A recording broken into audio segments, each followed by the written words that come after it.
বলিউডের mister perfectionist অভিনেতা আমির খান কি এবার আইনি বিপাকে? হঠাৎ অভিনেতার বাড়িতে 25 আইপিএস অফিসারের গাড়ির দেখা মিলল।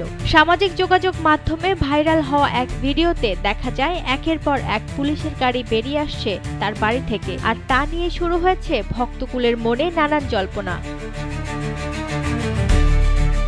সিতারে জামিন পার সিনেমার সাফল্যের পর এমন কি নিয়ে জটিলতায় পড়লেন আমির? কারো মতে আমির নাকি মেঘালয়ের এক চাঞ্চল্যকর হত্যাকাণ্ড নিয়ে সিনেমা বানাতে যাচ্ছেন, তাই পুলিশ অফিসাররা দেখা করতে এসেছেন। আবার কেউ বলছে এটি গাড়ি নথিভুক্তকরণ সংক্রান্ত পুরনো বিতর্কের ফল, যেখানে আমির ও অমিতাভ বচ্চনের নামে থাকা বিলাসবহুল রোলস রয়েস ব্যবহারের তদন্তে জড়িয়ে পড়েন এক ব্যবসায়ী ইউসুফ শরীফ।